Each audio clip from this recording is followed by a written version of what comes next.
मेरी माताओं बहनों, ये आपका मंगलसूत्र भी बचने नहीं देंगे। मणिपुर में एक जवान की बीवी को का वस्त्र हरण करके पूरे देश के सामने चलाया।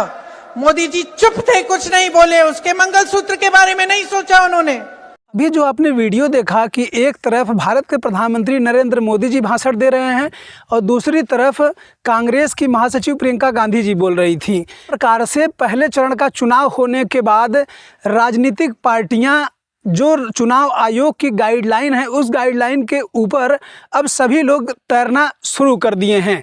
सबसे पहले जो आपने सुना कि जिस प्रकार से प्रधानमंत्री मोदी जी कांग्रेस और पूर्व प्रधानमंत्री मनमोहन सिंह के ऊपर आरोप लगा रहे हैं, कांग्रेस आपका मंगलसूत्र भी छीन लेगी, ऐसा कुछ आरोप है। प्रधानमंत्री मोदी जी के इस वाक्य को जवाब देते हुए कांग्रेस की महासचिव प्रियंका गांधी कह रही हैं कि जो प्रधानमंत्री मोदी जी ने भी जो कहा उसको भी सुनवाएंगे और प्रियंका गांधी जी ने जो कहा उसको भी सुनवाएंगे। लेकिन आपको तय करना है कि जिस प्रकार से पहले चरण का मतदान पूरे देश में हो चुका है और 7 चरणों में पूरे देश में मतदान होना है और 4 जून को इसका रिजल्ट आएगा, तो क्या पहले चरण के मतदान के बाद राजनीतिक पार्टियां बौखलाहट में आ गई हैं और उलूल जुलूल बयान देना शुरू कर दिए हैं कि क्या ऐसे जिस प्रकार से कोई भी राजनीतिक पार्टियां बयान दे रही हैं यह आप सभी के विवेक के ऊपर निर्भर करता है। चलिए हम आपको सुनवाते हैं। सबसे पहले प्रधानमंत्री मोदी जी ने क्या कहा, कांग्रेस की महासचिव प्रियंका गांधी ने क्या कहा। ऐसे दोनों के भाषणों के बाद तय करिएगा कि कौन अपनी जगह सही है, कौन अपनी जगह गलत देंगे। और पहले जब उनकी सरकार थी उन्होंने कहा था कि देश की संपत्ति पर पहला अधिकार मुसलमानों का है। इसका मतलब ये संपत्ति इकट्ठी करके किसको बांटेंगे?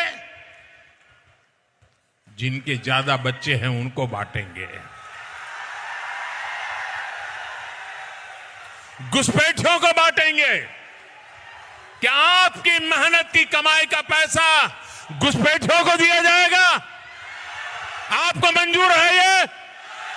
ये कांग्रेस का मैनिफेस्टो कह रहा है कि वो माताओं बहनों का सोने का हिसाब करेंगे, उसकी जड़ती करेंगे, जानकारी लेंगे और फिर उस संपत्ति को बांट देंगे। और उनको बांटेंगे जिनको मनमोहन सिंह जी की सरकार ने कहा था कि संपत्ति पर पहला अधिकार मुसलमानों का है। भाइयों बहनों, ये अर्बन नक्सल की सोच, मेरी माताओं बहनों, ये आपका मंगलसूत्र भी बचने नहीं देंगे। यहां तक जाएंगे। कैसी बहकी बहकी बातें। पिछले 2 दिनों में अब ये शुरू हुआ है कि कांग्रेस पार्टी चाहती है कि आपके मंगलसूत्र और आपका सोना आपसे छीन ले। 70 सालों से ये देश स्वतंत्र है। 55 सालों के लिए कांग्रेस की सरकार रही है। किसी ने आपसे सोना छीना? आपके मंगलसूत्र छीने? इंदिरा गांधी ने अपना सोना, जब जंग हुई थी, अपना सोना देश को दिया। मेरी मां का मंगलसूत्र इस देश को कुर्बान हुआ है। और अगर मोदी जी मंगलसूत्र का महत्व समझते तो वो ऐसी अनैतिक बातें नहीं करते। किसान पर कर्ज चढ़ता है तो उसकी पत्नी अपने मंगलसूत्र को गिरवी रखती है। बच्चों की शादी होती है या दवाई की जरूरत होती है तो महिलाएं अपने गहने गिरवी रखती हैं। ये बात ये लोग नहीं समझते। और इसका प्रमाण ये है कि जब नोटबंदी हुई और महिलाओं की बचत इन्होंने ली, इन्होंने कहा कि बैंकों में पहुंचाओ, तब मोदी जी कहां थे? तब मोदी जी क्या कह रहे थे? ले रहे थे आपसे। मणिपुर में एक जवान की बीवी को का वस्त्र हरण करके पूरे देश के सामने चलाया। मोदी जी चुप थे, कुछ नहीं बोले। उसके मंगलसूत्र के बारे में नहीं सोचा उन्होंने।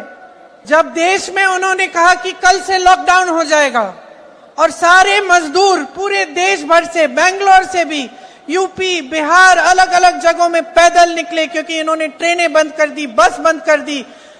तब जब खाना नहीं मिल रहा था शहरों में, जब कोई चारा नहीं था, तो महिलाओं ने अपने गहने, अपनी बचत गिरवी रखी। तब मोदी जी कहां थे? किसान आंदोलन हुआ, 600 किसान शहीद हुए। उनकी विधवाओं के मंगलसूत्र के बारे में सोचा मोदी जी ने? पलक नहीं झपकाई उन्होंने। और आज चुनाव के लिए, वोटों के लिए महिलाओं को ऐसी बातें कर रहे हैं, डरा रहे हैं ताकि डर के वो वोट दें। शर्म आनी चाहिए उनको, शर्म आनी चाहिए।